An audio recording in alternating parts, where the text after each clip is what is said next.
said that mouthful, hence why I'm tripping over it. And I just wanted to take the opportunity to thank Councillor Hannah Lawson, who has taken over the chair during my maternity leave. It's been much appreciated to know that the committee is in safe hands, and I've been looking back over what the committee's been doing the last 6 months with some interest. So thank you very much, Hannah. We've got quite a short meeting today, and then if the committee can then stay online, we're going to go straight into a workshop session to help us prepare for the next meeting on the work plan. So we'll just quickly run through the formal meeting. So first of all, apologies for absence. Apologies from Councillor Sarah Keaton and from Councillor David Hopkins. Thank you. Are there any disclosures of personal or prejudicial interests that anybody needs to declare? No? Nope. Okay, great. Hopefully you've had a chance to have a look at the minutes of the last meeting. Are we happy that they are a correct record? I'm going to need Maya and Hannah to nod at me, as I was not there. Yes, okay, great. Thank you. Okay, so then on to our substantive item today, which is artificial grass and the issues around that. So we have had a brief discussion on this in an informal workshop session, so we're bringing this to committee for formal steer on this. So I'm going to hand over to Penny to walk us through this one. Thanks. Okay, thank you for having me. Good afternoon, Penny Griffith from the Green Infrastructure and Landscape Design team, which is part of the Natural Environment section. So what the item on the agenda today is about, it's about seeking the committee's advice on whether a corporate position on the use of artificial grass on council-owned land should be, whether that's something we would like to go forward with or not, really. So in order to sort of help a conversation, a discussion about it, I'm just going to go through the report and with some of the highlights of the report, just to give you that a sort of an overview. So artificial grass has been used in sports arenas, as I'm sure we're all well aware, for a number of decades. But in recent years, it's become increasingly popular for residential lawns and commercial landscapes. It is hard wearing. It doesn't require much watering, and it does reduce the need for potential harmful fertilizers and herbicides. However, we are becoming more and more aware that there are numerous environmental issues resulting from choosing these artificial lawns. But that does not take away from the fact that in terms of the importance of synthetic sports pitches, so sort of 2G, 3G, 4G, and more recently 5G pitches, this is acknowledged. And to reflect that, we would not be suggesting that artificial grass on sports pitches is in any way part of a position statement as not using them, because we're well aware how important they are in terms of our sports facilities. So they would be exempt, or I would suggest they should be exempt from any position statement on what we want to do about limiting artificial grass use on council-owned land. So I'm jumping around the report a little bit to bring something sort of coherently for you that sort of follows well. So basically with this report, so I've obviously explained that in terms of sports pitches, we're not suggesting that we don't use artificial grass in that context. And likewise, this report is also not proposing that if there is any existing artificial grass on council-owned lands, we're not proposing that we remove that immediately and replace it. But what we would be suggesting, if you were to advise you would like us to go forward and look at a position statement, that the most sensible thing would really be to, when it comes to the end of its life, which can be 10 to 20 years, that as part of the upgrading or removing, that we would look at alternative sustainable landscaping practices instead, as a preference to artificial grass.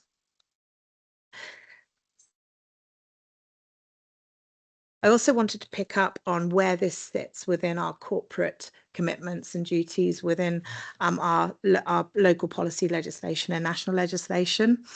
The project would be limited to council-owned land and council projects, so any position statement the report proposes would be limited to council-owned land and council projects, and the aim would be to reduce the impacts of artificial grass on our natural environment. The project aims would align to the use of artificial grass with the council's duties via, for example, the Wellbeing of Future Generations Act, the Environment Act, the Swansea Local Nature Recovery Action Plan, and also the council's declarations on climate change and nature recovery in 2019 and 2020. 2021, I believe. I'm right. Okay.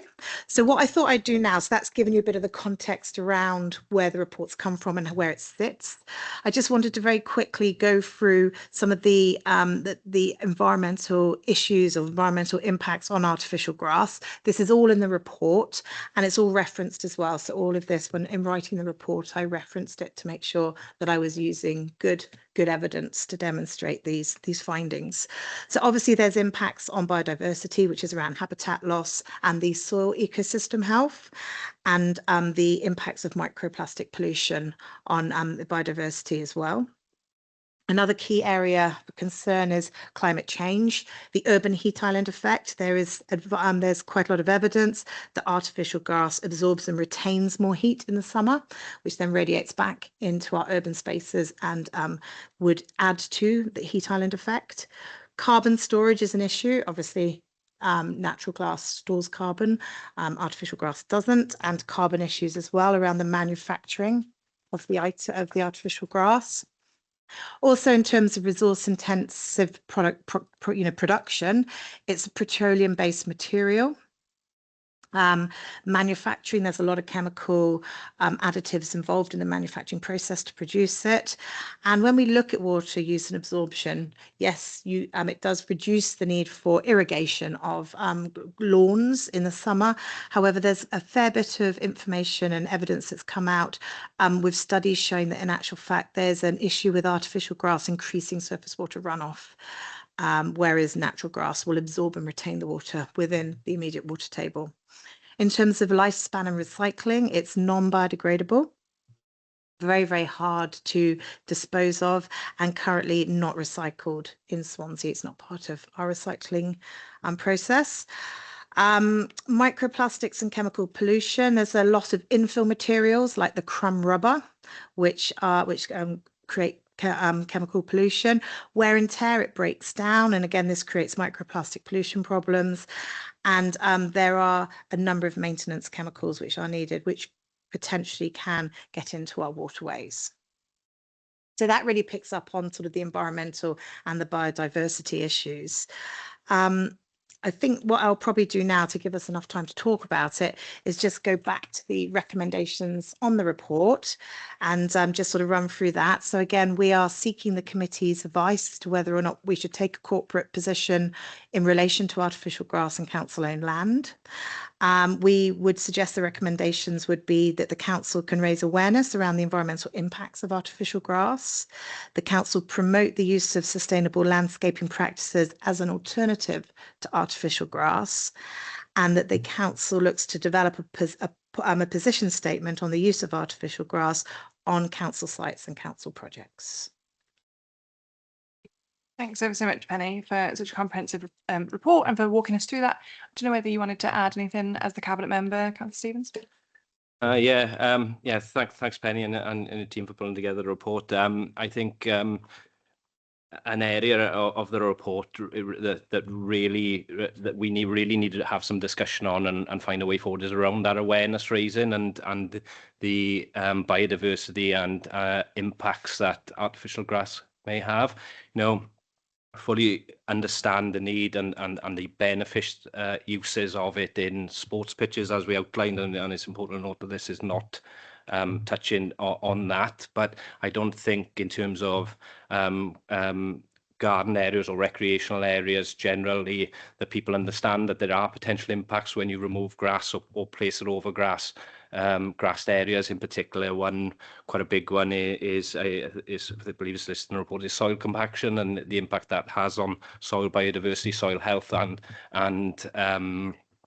microbes and what have you in the soil, as well as the plastic pollution. So I do think this is certainly a really good one for the committee to get involved in, and something that I'm looking forward to hearing more views on as we go along and progress this on finding a way forward. It's certain, look, as a farmer, artificial grass goes against everything in my line of work, really, so it's but I would appreciate some wider views on the whole thing and discussion going forward. So yeah, thanks for bringing the report.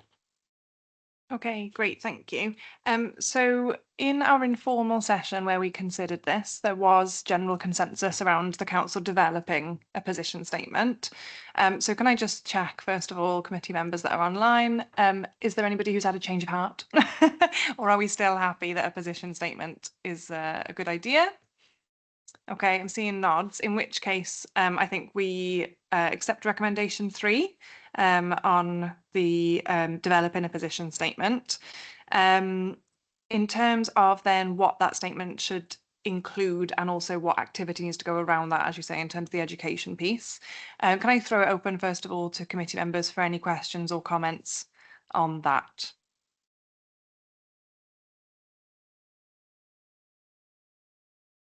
Councillor Baker? Hi, Rebecca. Hi, Andrew. I would like to see it introduced into schools, that the children learn about what artificial grass is all about, because there's a lot of tenants in council premises, even other social landlords, that the tenants will tend to buy artificial grass, turn their garden over, which has already got grass, and put the artificial stuff down. There's been many a child that's gone on the artificial grass, little ones, and it does burn. It burns the bottom of their feet. It needs to be brought into the school so the children are better educated about sort of these green plastics that are in, and the micros that are in the artificial grass, which would be very interesting for the children. Like, how could you say a worm is better for the soil than putting that on top of the soil and it's sinking into the soil. So it would be a good idea if we could take it into the educational part of it as well. Thanks for that suggestion, Councillor Baker. That's really helpful. Any other comments? If not, I'll subject you to the list that I've got here. I'll make a start. So I think the education piece is really, well, the awareness raising piece, I would call it, is really important. I think the connection with the local nature recovery plan that this committee worked on is really obvious, you know, in terms of like the impact of the position statement on in enhancing biodiversity, but also the way that the local nature recovery plan was put together, like presentationally, it has like a style and certain resources behind it that are aimed at awareness raising, which I think the committee really valued when it came to committee last year. So it might be worth trying to either use what's relevant from there or at least use a kind of comparable style so that it is all talking to each other. I think all the things that we would want to highlight are outlined in your report. So the biodiversity, the microplastics, I think being a coastal community, the microplastic pollution, you know, aquatic pollution is a really key one. And people are really live at the moment, aren't they, to the state of our waterways because of all of the sewage in the sea. So I think that's going to, you know, that is going to connect with people. But the other thing that's really live at the moment, because of the season that we're in, is flooding. So that water runoff, and I think connecting it to our responsibilities as a council around SUDs and sustainable drainage, I think is, you know, it's. I'm surprised actually that you could, you know, in a planning application could get away with artificial grass as part of your SAB application, because it surely isn't contributing to sustainable drainage at all. And I think residents would really value knowing that the council is taking what action it can to reduce the risk of flooding by, you know, this is one part of the sustainable drainage. I'm sure there are many others. But I think, yeah, those were the points for me that I would really want to draw out, I suppose, and connect with other work that the council's doing. I can see you nodding. Did you want to come in? If you pop your mic on. Yeah, middle one. Yeah.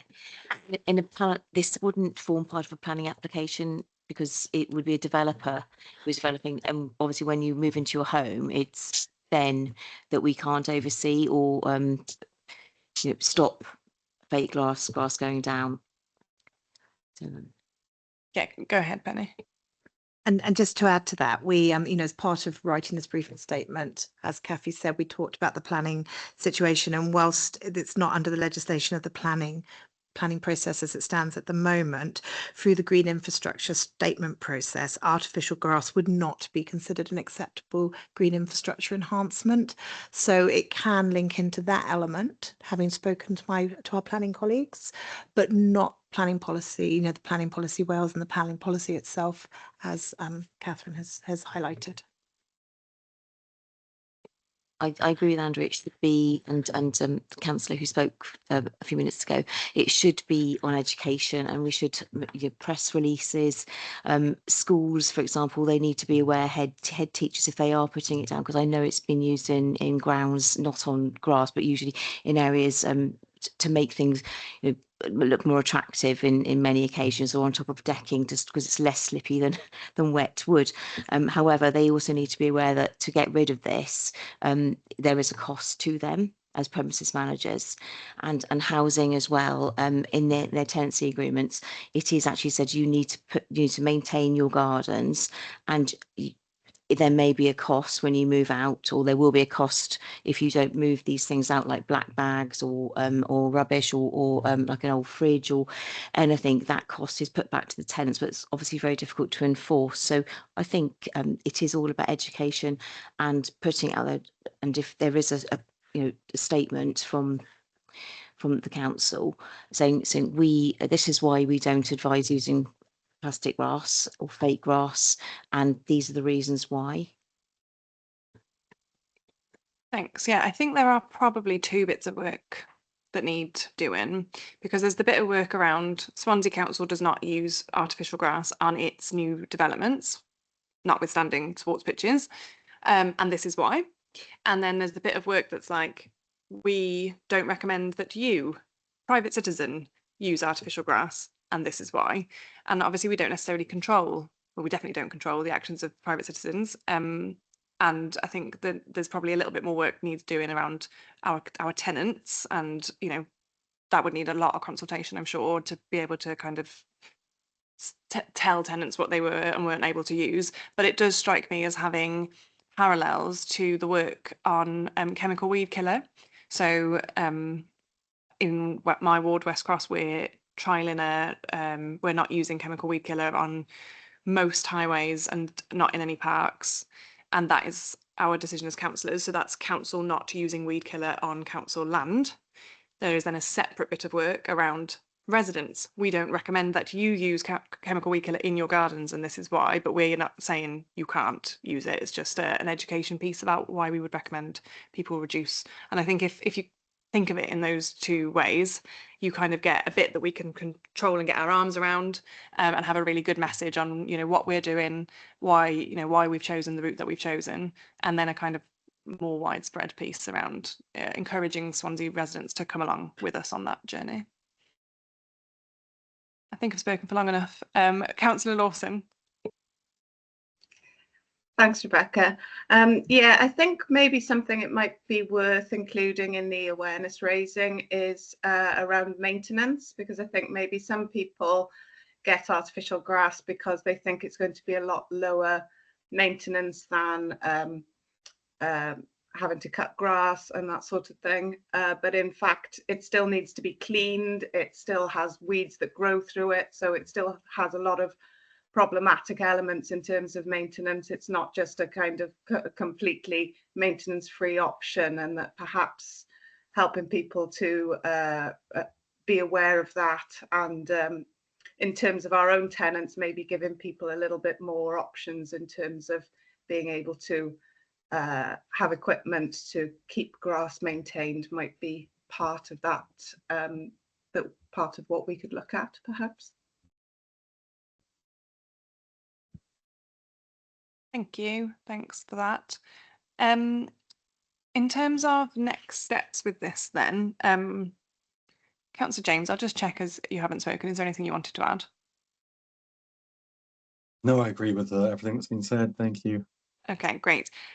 So obviously there's a few ideas that have come out of that discussion there, which I hope have been helpful. In terms of the recommendations, do we take a formal vote on those? Yeah. Okay, so I'll just I think we can take them as a block based on the discussion we just had. So can I just take a vote on the 3 recommendations that are in the report? So the council will raise awareness around the environmental impacts associated with artificial grass, will promote the use of sustainable landscaping practices as an alternative, and will develop a position statement on the use of artificial grass on council sites and in council projects. All those in favour? Okay, great, that's unanimous. I think committee might be interested to see the position statement when it's drafted up, if cabinet members happy with that. But in terms of the awareness raising stuff, I think that kind of sits quite well with, you know, yourselves and comms to work together, and we look forward to seeing that come out. Yeah, Councillor Stevens.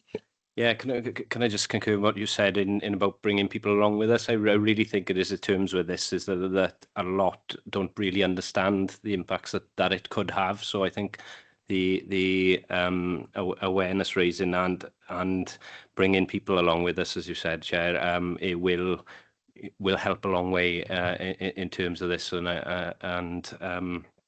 I think we'll certainly be able to find a good way forward anyway. So, but thanks for the input of the committee as well. So, great, thank you. Are you happy with that, where we've got to with that? Great. So that brings me quite nicely on to our last item on the agenda, which is the work plan. So the work plan has changed quite a bit since the last meeting, for a number of reasons. So the officers involved with all of the different items that we have coming up for the rest of the municipal year have basically given me advice on you know, how their work is progressing, and therefore when it would be most appropriate for these items to come to committee. So we're about to break into workshop on the regional transport plan. The idea behind that then is that we will be really ready to input on the consultation around the regional transport plan in February, which is when it's open to public consultation, I understand. So we will do that at the next meeting, and we will also have the local development plan coming back to committee. And then our last meeting, which is at the end of March, we've got what I understand is going to be quite a hefty update on the adaptation and mitigation plan, and then also the waste strategy. We are hoping that we will have some results from public consultation on the change of recycling containers by then, because obviously that's something that the committee has inputted into, but we feel that that item does need to have that feedback in order to be able to consider and kind of make meaningful input. So it's a watching brief on that, because that consultation isn't yet open. So that's all I would say on that item, and then we will take advice from yourselves on whether we come back on the artificial grass this year or whether it's a one for next year's work plan. But we look forward to that very much. Can I just check, are committee members happy with that work plan structure? Anything else? No, we're good. Okay, great. I think that is it then. I can hereby close the formal meeting, but don't go anywhere. Thank you so much. Thank you.